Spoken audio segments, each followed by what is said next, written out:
আরবি উচ্চারণ করে যিনি কোরআন শরীফ পড়তে না পারেন তিনি কি বাংলা উচ্চারণ করে পড়তে পারবেন?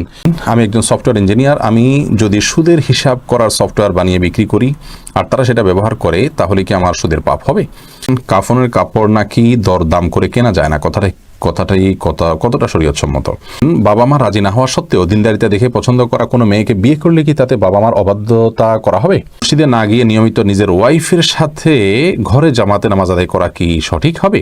ওমর ইসলাম আপনি লিখেছেন, আরবি উচ্চারণ করে যিনি কোরআন শরীফ পড়তে না পারেন তিনি কি বাংলা উচ্চারণ করে পড়তে পারবেন? আরবি উচ্চারণ করে পড়তে না পারলে আপনি বাংলা উচ্চারণে কোরআন পড়ার সুযোগ নেই।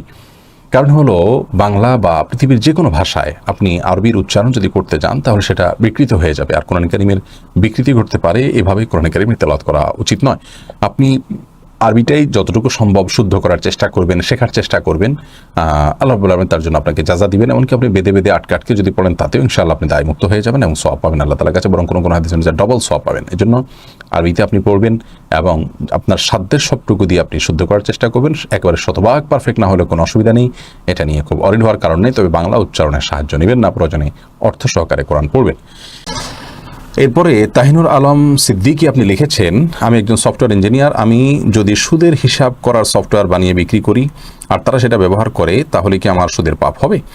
দেখুন, আল্লাহ রাব্বুল আলামিন কোরআন কারীমে সূরা মায়দায় বলেছেন ২ নম্বর আয়াতে, ওয়া তাআওয়ানু আলাল বিররি ওয়াত তাকওয়া ওয়া লা তাআওয়ানু আলাল ইসমি ওয়াল উদওয়ান, তোমরা সীমালঙ্ঘন এবং গুনাহের কাজে এক অন্যের সহযোগিতা করো না। আর নবী করিম সাল্লাল্লাহু আলাইহি ওয়াসাল্লামও সুদের সঙ্গে সরাসরি সম্পৃক্ত যারা তাদের প্রতি লানত এবং অভিশাপ সম্পাদ করেছেন। তো এই জন্য আপনার সফটওয়্যার ব্যবহার করে যদি শুধুমাত্র এটা সুদের হিসাবেই ব্যবহার হবে আপনি জানেন, এবং সেটা ব্যবহার করে মানুষ সুদের কারবার করবে, এটিই হলো এটার ব্যবহারের একমাত্র পথ, তাহলে সেক্ষেত্রে আপনার জন্য এটি জায়েজ হবে না, কারণ এটি অন্যায় কাজের সহযোগিতা হচ্ছে। অন্য কোনো উপায় উপার্জনের চিন্তা আপনার করা উচিত একজন ইমানদার হিসেবে। শরীফুল ইসলাম আপনি কাফনের কাপড় নাকি দরদাম করে কেনা যায় না, কতটা শরীয়তসম্মত? এই মাসালা হয়তো কোনো কাফনের কাপড়ের ব্যবসায়ী তার সুবিধার জন্য আবিষ্কার করছে কিনা আল্লাহু আলাম। কারণ হলো এই ধরনের মাসআলা থাকলে তো কাফনের কাপড়ের বিক্রেতা যারা তারা লাল হয়ে যাবে, যে কোনো দাম চাইবে আপনি দরদাম করতে পারবেন না। মূলত এরকম কোনো কথা কোনো দেশে বলা হয়নি। অন্য 10টি জিনিসের মতো কাফনের কাপড়ও আপনি দরদাম করে কিনতে পারবেন, কোনো অসুবিধা নেই। সাকিবুল ইসলাম আপনি লিখেছেন, বাবা মা রাজি না হওয়া সত্ত্বেও দিনদারিতা দেখে পছন্দ করা কোনো মেয়েকে বিয়ে করলে কি তাতে বাবা মার অবাধ্যতা করা হবে? দেখতে হবে যে বাবা মা আপনার দিনদার পাত্রী দিনদার মেয়েকে বিয়ে করার ক্ষেত্রে তারা নারাজ, এই বিষয়টা কতটা পরিষ্কার। ব্যাপারটা যদি এরকম হয় যে আপনি কোনো একজন মেয়েকে দিনদার মনে করে পছন্দ করছেন, বাবা মা আরেকটা দিনদার মেয়ে পছন্দ করছে, আপনার হয়তো এর প্রতি বিশেষ কোনো দুর্বলতার কারণে আপনি একেই একমাত্র দিনদার মনে করছেন, বেশি দিনদার মনে করছেন, তো এই সমস্ত ক্ষেত্রে বাবা মার মতামতকে অবজ্ঞা করা উচিত নয়। তবে যদি এমন হয় যে অনেক বাবা মা আছেন তাদের দিনদারিতার কোনো বালাই তাদের কাছে নাই, কোনো গুরুত্ব তাদের কাছে নাই, তাদের কাছে দুনিয়াটাই মুখ্য, তারা বরং দিনদারিতার কারণে অনেক সময় অ্যাভয়েড করেন, এরকম যদি হয় তাহলে সেই অভিভাবক আসলে তার দিনদার সন্তানের অভিভাবকত্ব করার যে নৈতিক অধিকার সেটাই রাখেন না। এরকম ক্ষেত্রে আপনি বাবা মার প্রতি দুর্ব্যবহার না করে, বেয়াদবি না করে, আপনি আপনার অপারগতার কথা প্রকাশ করে যদি আপনি দিনদার পাত্রীকে বিবাহ করেন তাহলে সেক্ষেত্রে আপনি বাবা মার অবাধ্য হয়েছেন তেমনটি বলা যাবে না। সাবির আহমেদ আপনি আইডি থেকে লিখেছেন, মসজিদে না গিয়ে নিয়মিত নিজের ওয়াইফের সাথে ঘরে জামাতে নামাজ আদায় করা কি সঠিক হবে? মোটেও সঠিক হবে না ভাই সাব্বির। কারণ হলো আমাদেরকে আল্লাহ রাব্বুল আলামিন যে দিন দিয়েছেন, এই দিনে 5 ওয়াক্ত সালাত হলো সবচেয়ে গুরুত্বপূর্ণ আমল।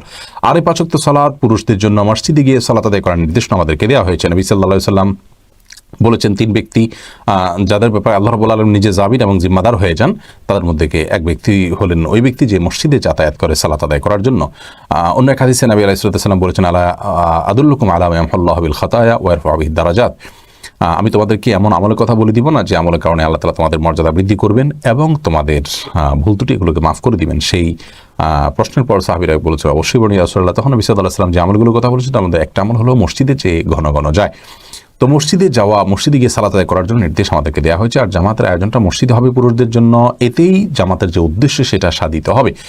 বাসায় আপনি যদি আপনার স্ত্রীকে নিয়ে জামাত নিয়মিত করেন অথচ আপনার হাতের নাগালে আশেপাশে মসজিদ থাকে, তাহলে আপনার এই কাজটি উচিত হবে না, সঠিক হবে না। জামাতের সাথে সালাত আদায়ের যে নির্দেশ, সেই নির্দেশটা পালন হবে না। হ্যাঁ, আপনি জামাত আদায়ের সওয়াবটা পেলেন শুধুমাত্র। অবশ্য এ বিষয়ে রদ্দুল মুখতারের যে ফতোয়া রয়েছে সেই ফতোয়া যদি আমরা সামনে রাখি তাহলে সেক্ষেত্রে দেখতে পাই যে যদি আপনার পরিবার পরিজনের সদস্য যারা আছেন তাদেরকে নিয়ে আপনি জামাতের আয়োজন করেন, ধরুন মসজিদ দূরে আপনি আপনার বাসা বাড়িতে বা আপনার বিল্ডিংয়ে যারা আছে তাদেরকে নিয়ে আপনি সালাতের আয়োজন করলেন, জামাতের আয়োজন করলেন সবাইকে নিয়ে, তাহলে এটা মাকরু হবে না, কিন্তু সেক্ষেত্রেও মসজিদে জামাতের সাথে সালাত আদায় করাকে আফদল বলা হয়েছে রদ্দুল মুখতারে।